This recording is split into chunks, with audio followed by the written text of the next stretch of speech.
for me, this is the last of the World War One poems, and what we had in the first one was Wilfred Owen experiencing the war. Then we had, excuse me, Ted Hughes thinking about the memory of the war, particularly his father. Now, the war didn't just affect men; it affected women and the home front as well, and that's what this poem for me is about.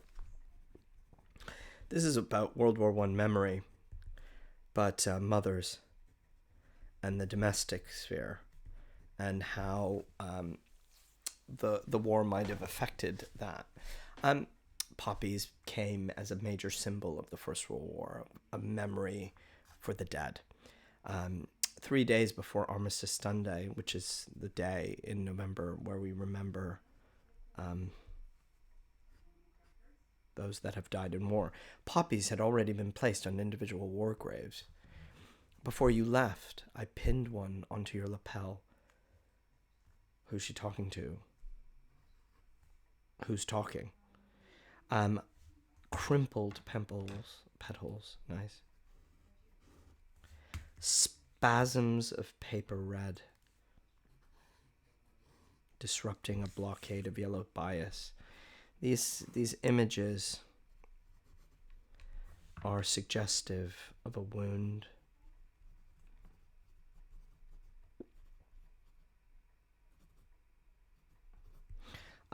Spasms in particular makes me think of the blood, crimped, and almost the vision of the bullet going through. I don't know.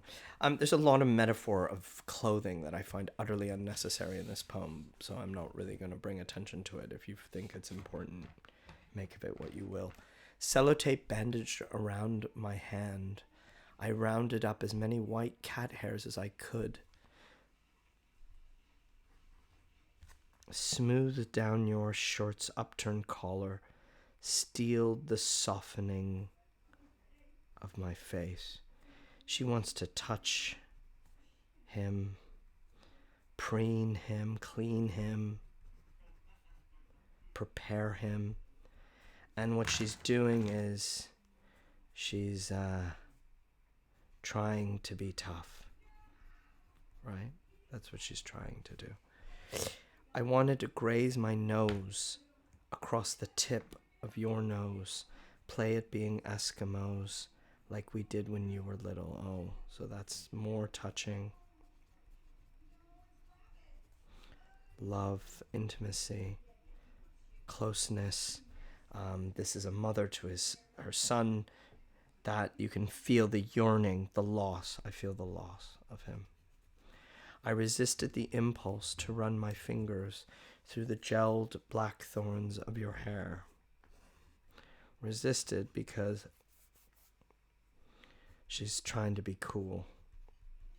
Respect him. Image of independent boy not wanting that love. All my words, flattened, rolled, turned into felt, were slowly melting. I was brave.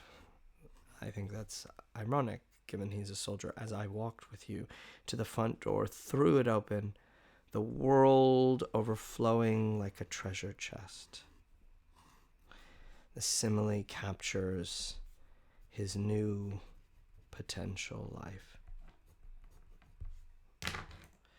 A split second and you were away, intoxicated, drunk on freedom. After you'd gone, I went into your bedroom, released a songbird from its cage. I mean, that's a bit heavy-handed for me. Image. That's regretful. Later, a single dove flew from the pear tree, and this is where it has led me, skirting the churchyard walls, my stomach busy, making tucks, darts, pleats, hatless, without a winter coat or reinforcements of scarf, gloves. Again, all this clothing imagery that I don't really know what to do with. On reaching the top of the hill, okay, so time has passed, and now we realize the memory